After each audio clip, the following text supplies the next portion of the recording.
সংসদীয় আসন পুনর্বণ্টনের প্রতিবাদে ফরিদপুর, বাগেরহাট ও ব্রাহ্মণবাড়িয়ায় বিক্ষোভ করেছে এলাকার মানুষ। ফরিদপুরে সড়ক ও রেলপথ অবরোধ করে বিক্ষোভ করায় যান চলাচল ব্যাহত হয়। বাগেরহাটে 3 দিনের হরতালের দ্বিতীয় দিন পালিত হয়েছে বিভিন্ন কর্মসূচির মধ্য দিয়ে। এদিকে ব্রাহ্মণবাড়িয়ায় 2 আসন পুনর্বিন্যাসের প্রতিবাদে ঢাকা-সিলেট মহাসড়ক অবরোধ করে বিক্ষোভ করেছে এলাকাবাসী। সহকর্মীদের তথ্য ছবিতে প্রতিবেদন। গত 6 সেপ্টেম্বর ভাঙ্গা উপজেলার আলগী এবং হামিরদী ইউনিয়নের চেয়ারম্যান গণস্বাক্ষর নিয়ে ফরিদপুর 2 আসনের সাথে সংযুক্ত না হতে স্মারকলিপি দেয়। কিন্তু 3 দিনেও সমাধান না আসায় মঙ্গলবার সকাল থেকে আন্দোলনে নামে এলাকার শত শত মানুষ। ফরিদপুর, বরিশাল এবং ঢাকা-খুলনা মহাসড়কের 10টি স্থানে ব্যারিকেড দেয় বন্ধ হয়ে যায় যানবাহন চলাচল। পুকুরিয়া এলাকায় রেলপথ অবরোধ করে রাখেন আন্দোলনকারীরা।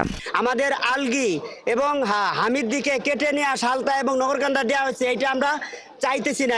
আমাদের অধিকার আমাদের ফিরে দেখ, আমাদের ভাঙ্গা থাকুক, আমরা রাজপথ সিনেমার সাথে মানুষগুলো যাতে ঘরে ফিরে দেবো। তাদের দাবি, ফরিদপুর 2 আসনের সাথে তারা অন্তর্ভুক্ত হতে চান না।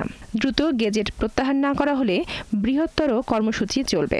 আমরা ওনাদের সাথে আছি, কিন্তু আমরা যেভাবে পারি এই ভাঙ্গা এবং হামিরদি এবং আলগী ইউনিয়ন ভাঙ্গা থানার ভিতরে রাখতে। ভাঙ্গা উপজেলা নির্বাহী কর্মকর্তা জানিয়েছেন, 4 সেপ্টেম্বর ফরিদপুর 4 আসনভুক্ত ভাঙ্গা উপজেলার আলগী এবং হামিরদী ইউনিয়নকে ফরিদপুর 2 আসনে অন্তর্ভুক্ত করে গেজেট প্রকাশ করে নির্বাচন কমিশন।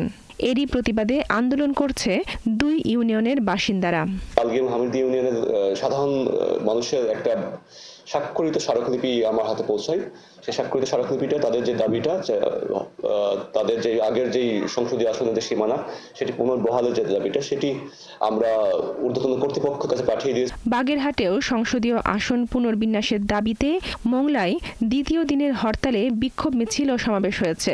মিছিলটি পৌর শহর ঘুরে পৌর মার্কেট চত্বরে শেষ হয়। বুধবারেও হরতাল সফল করতে সবাইকে আহ্বান জানানো হয়।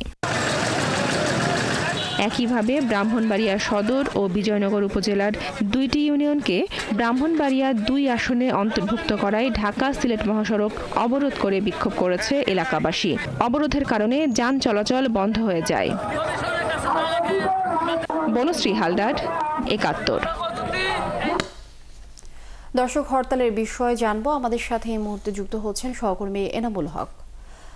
এনামুল, কি পরিস্থিতি দেখছেন বাগেরহাটের এই মুহূর্তে হরতালের, বিস্তারিত জানিয়ে দেবেন। লিনিয়া, আপনি জানেন যে নির্বাচন কমিশন কর্তৃক বাগেরহাটের একটি আসন বিলুপ্ত করার প্রতিবাদে কিন্তু ধারাবাহিক যে প্রতিবাদ এবং আন্দোলন চলছে, তারই পরিপ্রেক্ষিতে আজকের থেকে কিন্তু 48 ঘন্টার কিন্তু হরতাল বাগেরহাট জেলায় পালিত হবে।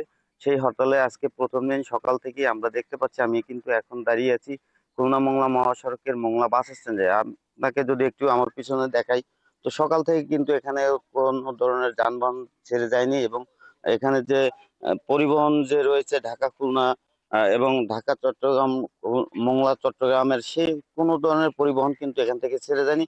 এমনকি স্থানীয় যে খুলনা মোংলার যে গাড়ি, সেই গাড়িগুলোও কিন্তু এখান থেকে ছেড়ে যায়নি। তো আমি ইতিমধ্যে খবর নিয়েছি যে রাস্তায় কিন্তু অনেক জায়গায় কিন্তু পিকেটাররা তারা পিকেটিং করছেন এবং রাস্তা আটকে দিয়েছেন, কোনো ধরনের যানবাহন চলাচল কিন্তু করতে দিচ্ছেন না।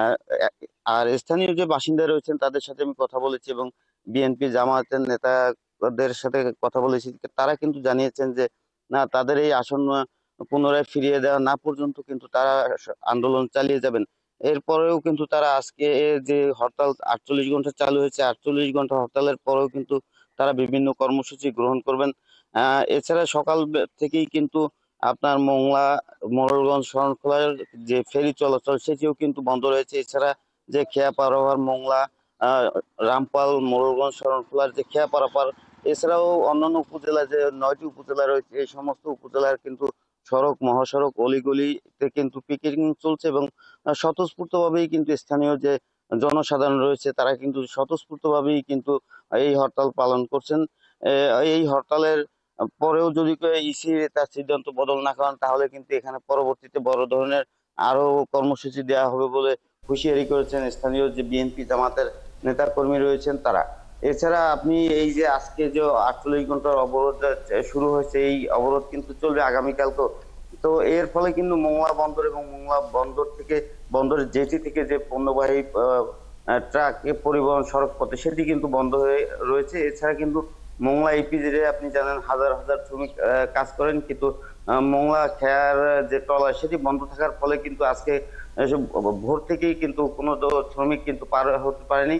আর যার ফলে কিন্তু স্বাভাবিকভাবেই ইপিজেড সহ এখানে যে গ্যাস ফ্যাক্টরি, সিমেন্ট ফ্যাক্টরি রয়েছে সেই কারখানাগুলো স্বাভাবিকভাবেই তাদের কার্যক্রম ব্যাহত হচ্ছে এবং ব্যাহত হবে, এবং সড়ক পথে কোনো ধরনের পণ্য পরিবহন তারা করতে পারবে না। লিনিয়া। এনামুল হক, অনেক ধন্যবাদ আপনাকে যুক্ত হবার জন্য।